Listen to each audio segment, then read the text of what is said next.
Agrabah, Where's the Car, and the Consistency of Tar. It's December 1993, and this is Yesterzine. 1993 may be the greatest ever year for console games. The Mega Drive is at its peak. The SNES has established Nintendo in the UK for something other than handhelds in a way its older brother never quite managed.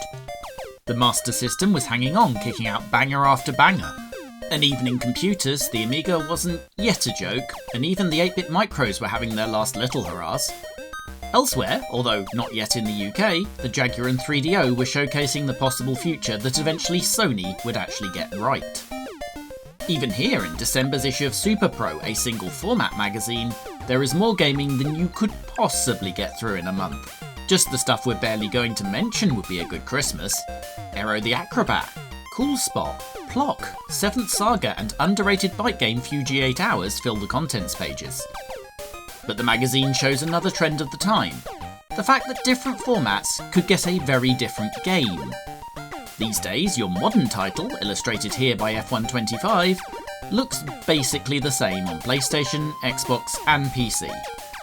They are the same game to the extent that players on any of those formats can be in the same race without anyone ever having to care what's in your metaphorical gaming pants.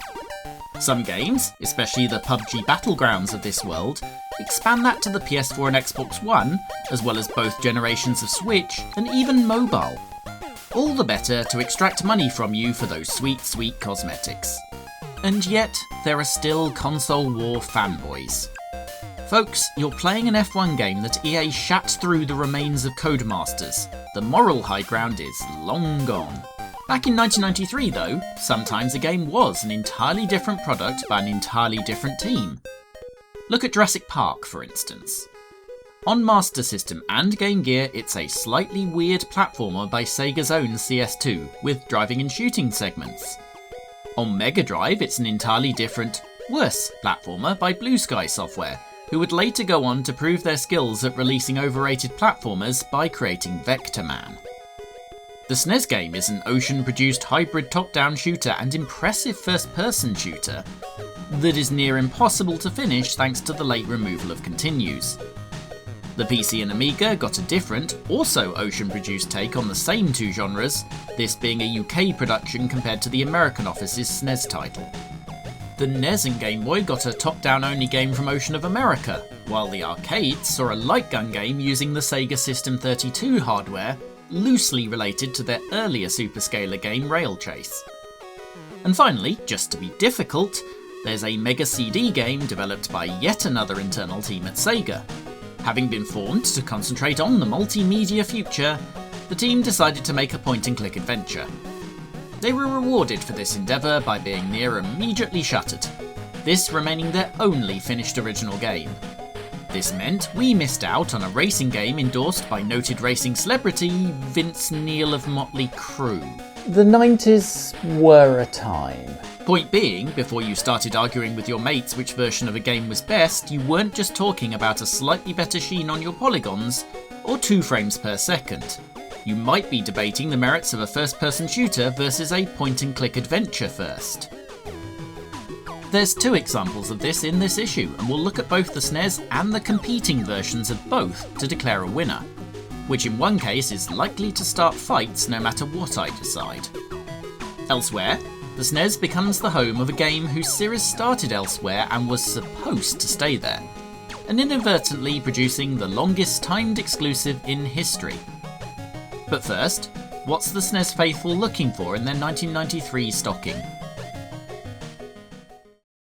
Well, Super Pro are suggesting Brett Hull hockey. Hull isn't known as a hockey town, but US Gold's idea to put ice all over the pitch and get an American to endorse it might have given them the edge. Super Pro suggest it has far more playability than NHLPA 93, which is the very definition of a bold claim. A Nintendo-facilitated move to help them double the size of the planned cartridge does mean that the game will feature commentary from every Michael in the entire world, so this is a game we'll have to come back to. Super Pro suggests it'll provide competition for Nintendo's own NHL Stanley Cup game, which, going by the quality of their knives, should be a pretty good cup. If you're wondering why you've never heard of that game, that's fair enough. It was simply Super Hockey in Europe. If you're wondering why you still don't remember it, a sub 60% critic score suggests it was entirely unmemorable. Even the goalie feels upset about being associated with it. More interestingly, and less likely to get me in trouble with the Americans again, the Codemasters feud with Nintendo was deeper than I thought. Already personas non grata for the Game Genie cheat device and for bypassing the security on the NES to release unlicensed games, I hadn't realised Codemasters fully intended to do the same on the SNES too. SuperPro claim they've already bypassed the security and intend to change tactic by releasing the games in the UK first this time, inviting Nintendo to sue them on home turf. As far as I can tell, this never happened, although whether that's for technical or legal reasons I can't figure out. Certainly Codemasters wouldn't see a Nintendo license for many more years. I don't think they published a game on a Nintendo system until Micro Machines V3 in 1999. But both previous Micro Machines games appeared on SNES and Game Boy very, very legally, albeit with an ocean logo on the box. Coming back to these magazines after more years than I care to say, it's a running joke that the important story is always 8 pages deep in the news section and usually buried in a corner. It continues here, getting half the space allocated to Dominic Diamond and reluctant Games Master star Danny Curley launching a tips video, is news Sony will be launching a CD-based console. Really, I only mention this because of the adorable suggestion Sony have worked closely in the past with Nintendo and Philips, which is the best absurdist reduction of the story of the SNES CD and CDI I have ever seen. Sony make big claims, but I think history has rather backed them up on that. Finally, last month we looked at Commodore setting a trend with a standout software bundle, putting out Batman the movie in an Amiga 500 pack the same day it hit stores.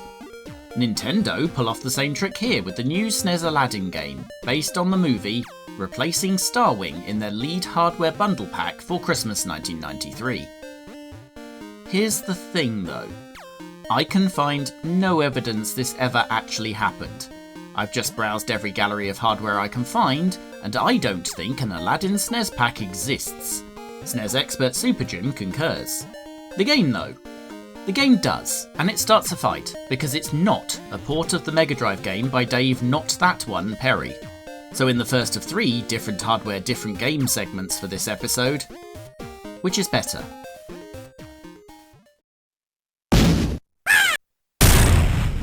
For the Playground 16-bit battle, this one is important. Without making any premature judgments on the game, Aladdin Mega Drive, I'll contend, is more important to its host format than the SNES one would ultimately turn out to be. The shiny entertainment title for Virgin would ultimately become the 4th best-selling game in the machine's history, and the best-selling title not starring a blue hedgehog, depending on how much stock you put in a disputed Wikipedia figure for Mortal Kombat 1. Part of this is because, unlike on SNES, the Mega Drive 1 was a very high-profile bundle with the then new Mega Drive 2, and I wonder if it was these plans that SuperPro had got themselves confused about. As a result, while the Mega Drive title sold 4 million copies worldwide, the Nintendo interpretation from Capcom would sell less than half that, giving it 26th place overall according to Wikipedia. That is, though, more than Super Metroid or The Lion King, whose SNES version was the same Westwood-produced game as on Sega. Shiny's title is a hard act to follow. It sold for a reason. It's the result of Virgin approaching Disney with plans to test a new animation technology called Digicel. Digicel was a fancy name for a semi-automated method to process and compress hand-drawn cells and get them into a Mega Drive. For Aladdin, the only Mega Drive game that would use this specific variant of the technology, that means the animation on display here is bespoke and provided directly from Disney Feature Animation. There's one other interesting note for the game. In 2026, internet chuds will lose their absolute minds if you dare to employ anyone to advise you on accessibility or inclusion. In the week I'm writing this, card game Slay the Spire 2 is currently being review-bombed, mostly in Chinese, because someone discovered the name of gaming historian Anita Sarkeesian in the credits. These people, of course, want to go back to the good old days of the 1990s where none of this could possibly happen and women would on no account be allowed to have an opinion on games. Except, of course, they did. Aladdin is one of many games that enlisted the services of the Sega Girls Task Force, A cutesy name for an internal Sega crew designed to do just that.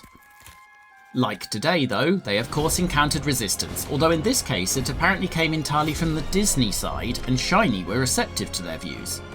Ultimately, their input had the disastrous effect of, hang on, I'll check the notes, slightly smoothing out the difficulty curve on some levels and adding a few more light-hearted animations. Ruined, I tell you. Ruined. Mega Drive Aladdin was first shown off at CES 1993, where an interview with Dave Perry in a Mega issue with an excellent cover suggests that it spooked Capcom into some considerable improvements to the SNES game. A competitor which, rather than take the chance to put the boot in on, Dave describes as looking pretty cool. This sort of competition can only be a good thing, because it means the games just get better and better. And if the internet chuds are unhappy with that, they're really not going to like what Mega's done with the advert on the next page. So while they draw moustaches on themselves in Sharpies to dodge the facial age checks on certain sites, we go back to SNES, where it has a mountain to climb. How different can a title based on the exact same movie even be? And is the less fancy title anything like as good as the one that near defined a third-party console generation? Well, on first glance, you'd struggle to know which system is which. Both games follow the movie's plot, and both games do so with quite similar-looking story segments before the game begins. And then you get to actual gameplay, and only the general colour palette might give it away. The Mega Drive Al has a sword, SNES Al doesn't. Mega Drive Al deals with hot coals, SNES Al swings on posts. Mega Drive Al dodges knives, SNES Al dodges arrows. Fundamentally though, they are recreating the same part of the same movie, and they don't hugely diverge initially on how they do it. There's more colour to the SNES one, and perhaps a denseness of scenery the Mega Drive one is initially lacking, but otherwise you'd be forgiven for wondering what all the fuss about these two games was over the years. Playing further, and you start to notice the Mega Drive game is noticeably more expressive. Yes, there's that fluidity of animation, which is coming from the poses being driven by animators rather than game designers, but there's also the little touches that the Sega girls may have encouraged them to lean into. The over-exaggerated spits from the camels you land on, the enemies tiptoeing over those hot coals, the presence of the genie early on via tokens. You haven't met him yet, but the Mega Drive game knows you know, and is happy to put him in, whereas there's no evidence of his existence in the first Nintendo level. It's not like Capcom are amateurs at this kind of thing, of course. Game director Shinji Mikami would go on to produce the Phoenix Wright series, for instance. In this early level of SNES Aladdin, you've got a Pooh following you around, which is handled intelligently, with scripted events sometimes pulling him away from you. The Ninty version is also more dynamic. The game employs a Prince of Persia style system of traversal, where frequently Aladdin has to pull himself back onto ledges and somersaults off obstacles. Conversely, in the Mega Drive one, most of the clever traversal is done by the environment. Stereotype ropes transport you places, for instance, usually directly into the path of a thrown knife.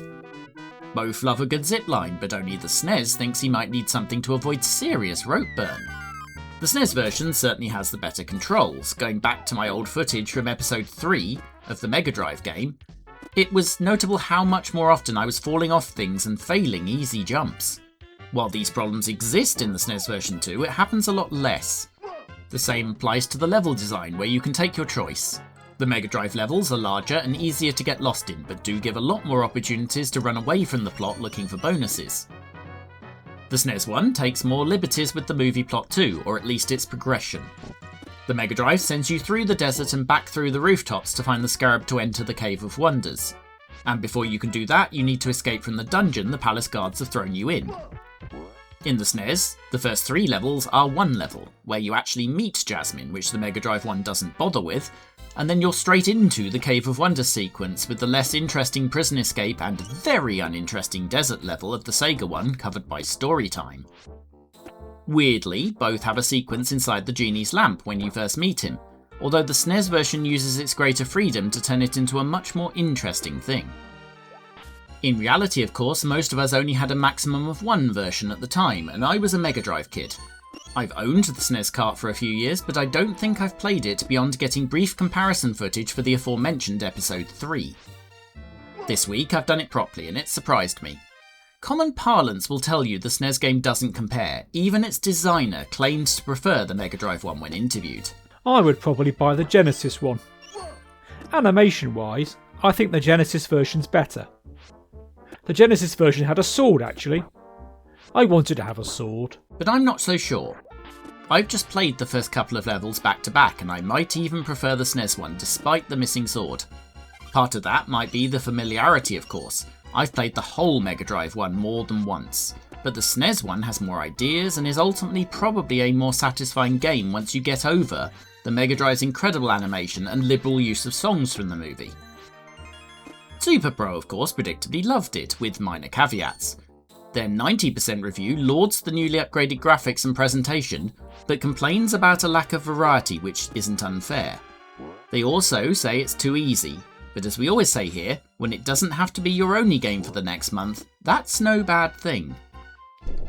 To get a comparison review, we have to go to CVG, and this isn't about CVG, but if you can figure out these marks for strategy, skill, action and reflexes, you're a better man than me.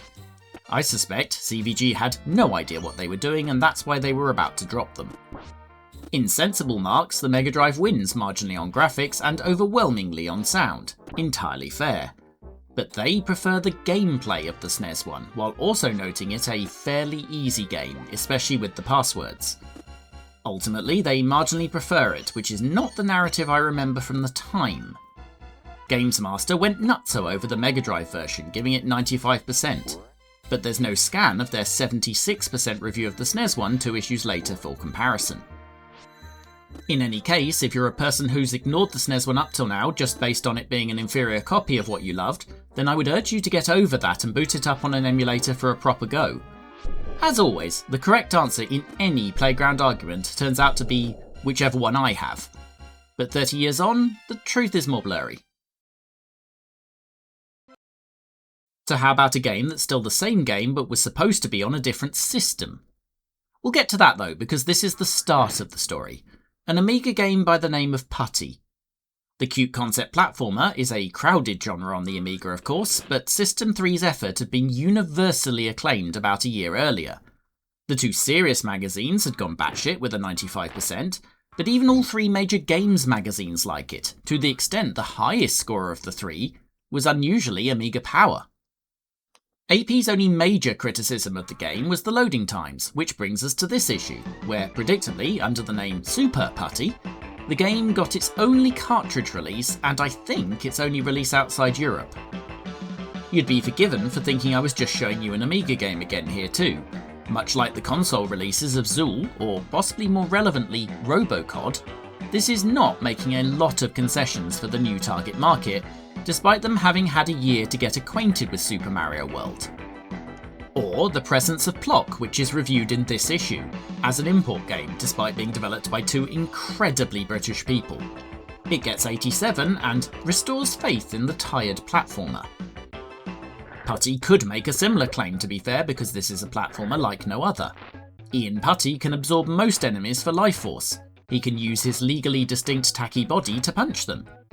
He has the choice to stretch or jump to reach platforms, and he can even inflate himself for reasons that are useful in the late game, so let's just forget about that right now. The actual goal of the game is to rescue the robots, absorb them, and take them back to their spaceship, which will be hidden elsewhere in small, mostly vertical levels. You can only transport one of these robots at once, so you'll be making a few trips before you can move on. There's all the usual platform tropes on the side of this. You have limited lives, you have limited time, and there's a whole mess of things trying to stop you. Control-wise, it works well for the most part. Putty is appropriately mobile for something made out of bouncy, and all those special moves work. I'm glad I'm playing it on SNES though, because the controls on a joystick with a single fire button look horrific. Up to jump being the least of the issues. Using 5 of the buttons on the SNES controller, most sensibly moving the punching to the shoulder buttons, it's surprisingly natural for a game like no other. There are buts to this. Stretch and jump have the same range, and frequently it's not obvious if you're better off using one rather than the other. Some enemies cannot be absorbed, some enemies cannot be punched. It's not always obvious at first which are which. More than one is only vulnerable to one of the two. Some are vulnerable to neither. On the plus side, you can buy yourself time to think by melting, which leaves you invincible, but of course you can't move. And as early as level 2, you have an enemy who just stands next to you wiggling what I really hope is a stick, until you just give up and take the damage. There's very few non-enemy hazards that'll cost you anything but time, not that this stopped me finding every spike and rare bottomless section in the entire thing. And hereby is most of the difficulty of this game. With a capable main character who can turn invincible, if also immobile, at will, the game's difficulty comes from the sheer number of enemies it throws at you. Sometimes it feels like it's a bullet hell platformer, as you attempt to chart a route between half a football crowd of dickheads firing half an American bar fight worth of bullets in your general direction. This I would normally assume is a skill issue. I have enough of them with video games after all. But in their review, it's something Super Pro choose to call out specifically as one of their 2 single-player criticisms of the game. Beyond that, they also call it repetitive, with similar levels, and that's fair enough. The first 2 worlds, for instance, you'd be forgiven for not noticing were even different. It's interesting though that of the Amiga to console platform trilogy of note, namely COD, Zool and this, it's this that seems to have been the best received, and I think that's because it's trying to do something different. RoboCod I have my thoughts on, and frankly it's overrated in all circumstances, which the console crowd spotted because they had so many other choices. Zool tried to ape Sonic, but with level design more suited to Mario, and the console already had very obvious better examples of both. Putty didn't have 50 identical games to beat, and is probably good value for Super Pro's 84% review, slightly below Plock as it is. It deserves a place, and the Amiga refugee perhaps feels more comfortable here than its contemporaries do. But that's not why it's in this episode. As a singular game, you'd cover Putty in an Amiga episode because nightmarish control scheme aside, that's what it is. But the story continues. Putty has a sequel.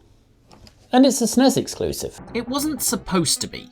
Putty Squad was announced for several formats. It was first announced for the Amiga, but versions were supposed to appear for PC, SNES and even the Mega Drive, where aesthetically it might even have been a better fit. But none of the others came out. Oh, the Amiga one was finished. Almost everyone reviewed it. All 3 Amiga Games magazines gave it higher ratings than they had the first game, again led by a 91% in Amiga Power, in an issue where they put it on the cover and gave away a demo. Amiga Power called it the first worthwhile platform game to come out all year in 1994, and they were wrong in at least one respect there, because despite holding on to a finished game, System 3 decided it wasn't even worth duplicating the discs. The Mega Drive one too was all but finished, and again reviewed by several magazines. Our sister magazine Sega Pro gave it 89 in mid-1995, 9 months after those Amiga reviews. But with the Saturn and PlayStation out, again, it was pulled. Not System 3's decision in this case, it seems. The Mega Drive version was supposed to be published by Ocean, who despite S3 self-publishing that first Putty game, also published and actually managed to release the SNES one, also in the summer of 1995.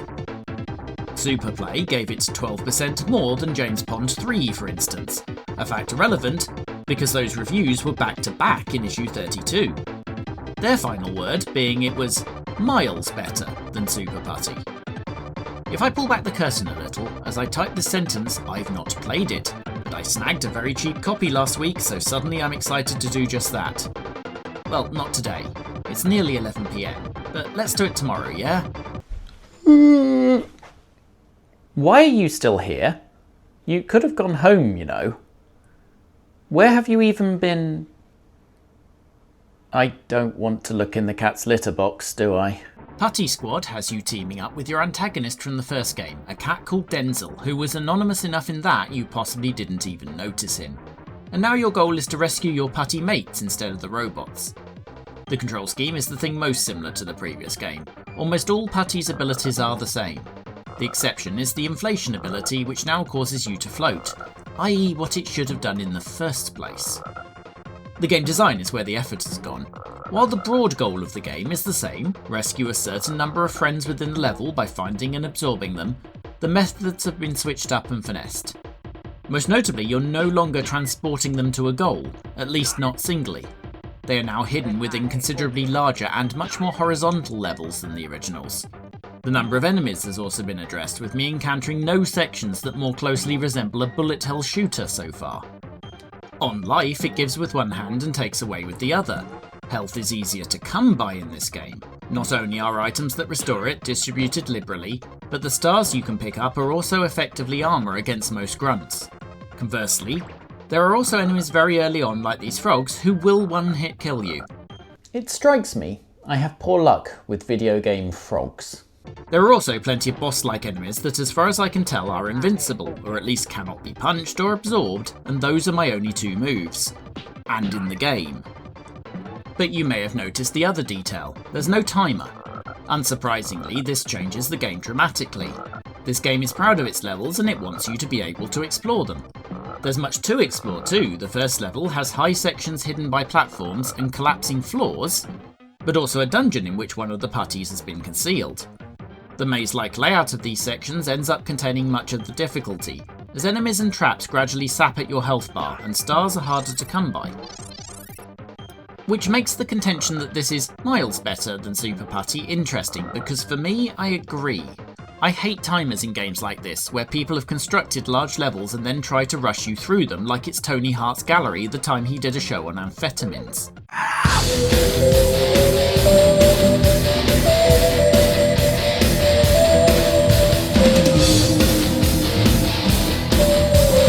Between that and the removal of the other things that annoy specifically me, I already prefer this, and I'm glad I made sure to buy the surprisingly cheap physical copies of both to do this episode.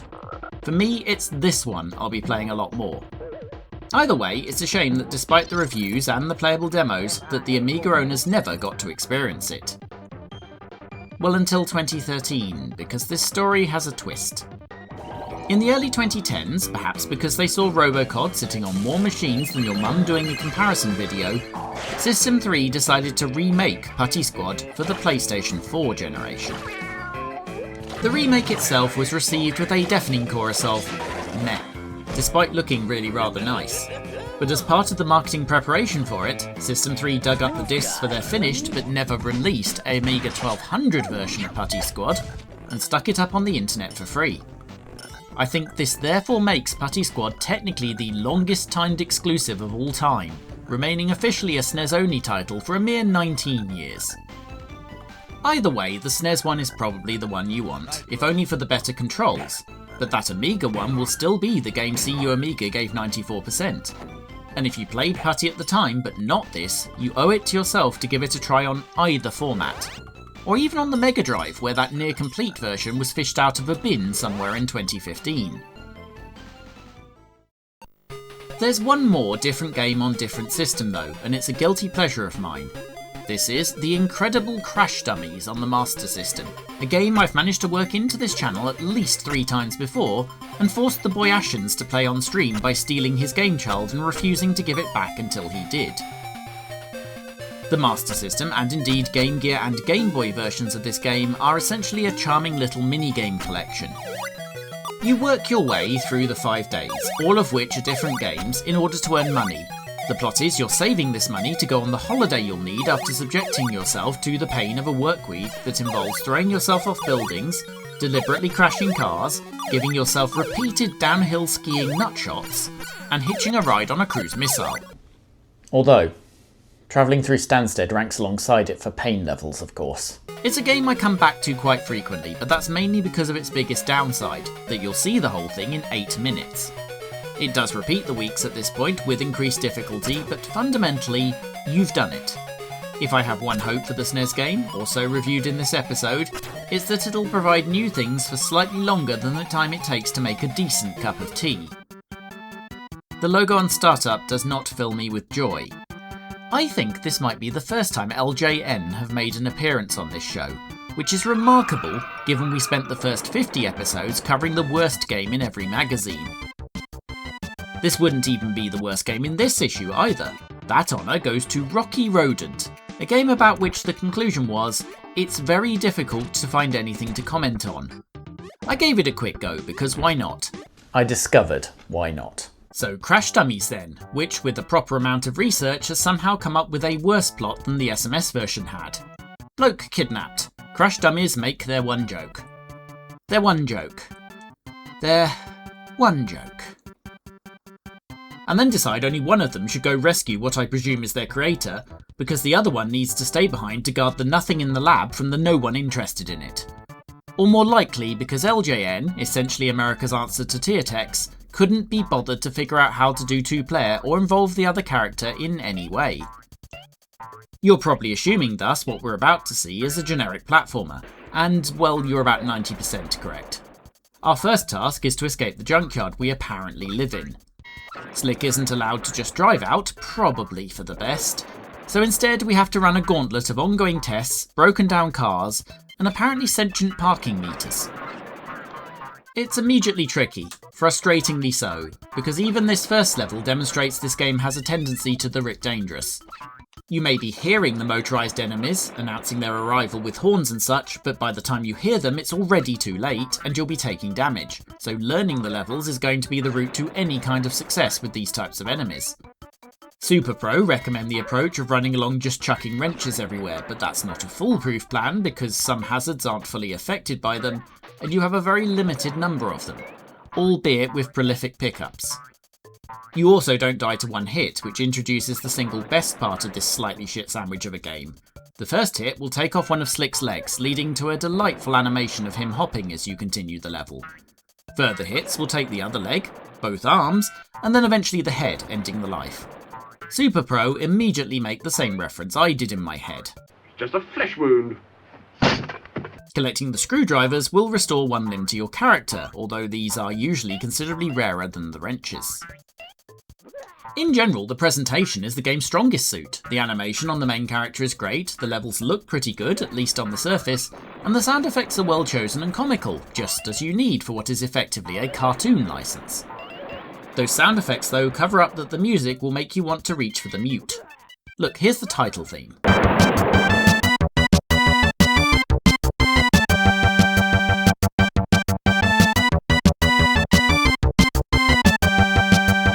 I say the title theme, that's basically it. The music is basically those few seconds forever. As an actual game though, it does fall down. Quite apart from how unfair it is with the surprise enemies, and the same surprise enemies over and over, it has very limited lives and there are no continues or passwords in the whole thing, so you'll be back in the parking lot if you lose all three on a late level. The manual does list a dummy head pickup as giving you an extra life, although I've yet to encounter one despite the clues given by the excellent resolution of the picture they printed of it. It's perhaps thus a good thing this game is so short. It's only 16 levels, 4 of which are the boss encounters, and the internet suggests that you could comfortably finish it in 25 minutes if you save scum it like they usually do. You'll probably need to. I'm no gaming whiz, but I'm not seeing past the first 5 level world, and that's a thing in itself because it means nearly a third of this epic rescue your boss story is you getting out of the office car park. It's not just me finding that difficult too. Super Pro highlight the game as being acutely frustrating, and they go as far as to print an action replay code for infinite lives. Given there don't seem to be restart points in the levels either, this feels an entirely fair method of playing the game to me, and I'd lay money that Super Pro did just that on the way to awarding it a 63. This is my first interaction with LJN, but I only become more convinced of the tier text comparison. As we discovered looking at their prolific output on Master System, easily their best machine, tier text frequently had very good ideas. It just seemed the actual quality of the overall game appeared to depend entirely on if they could be bothered to follow through on them. And same here, the concept is pretty good. The design is fairly original within the constraints of the licensed platformer. Using the character as a replacement for an energy bar is a brilliant idea realised in a fashion that would befit a much better game. But then you get to the level design itself, the underlying gameplay, and the putting together of the whole thing as a coherent product. None of that was done with any more arse than Slick has left by the time I finished the average level in this game, and it shows. The important stuff was rushed, which unfortunately gives the several moments of genuine delight here absolutely no chance to shine. It's worth you trying out, with appropriate protections against those limited lives, because it is a bit of a novelty, but it does mean that against all rational sense, the minigame collection that is Software Creation's SMS version is the better game. And I don't think I'm alone in that assessment, because a year after both of those games, LJN decided to do a NES one, and they called in Software Creations to do it. On the back page, do you like the Game Boy camera but only have a Game Gear to hand? It's a very common problem I'm sure we've all experienced time and time again. But don't worry, Quality Discord user Toxa has the answer for you with the plans and software on their GitHub page to do that. Never be without a grainy black and white digital camera ever again. Or at least for 45 minutes until the battery runs out. And want more from this channel? Excellent news. The Sega guys got myself, Logo and Mr. Thunderwing in a virtual room with Dan the Mega Driver to speak the glory of the Sega Super Scaler. And they released it on their channel earlier this month. Also on this channel, a bumper stream with the Boyashans looking at issue 1 of Games X. Part 1 is there now, part 2 mid next month. Also join the group Discord we have with several other fine channels for more behind the scenes snippets and awful puns. And you'd know all this if you'd done the free subscribe by gently caressing the button that says that, which means you'll also be prompted to return here last Friday in July for whatever magazine I've decided to cover being covered. See you then.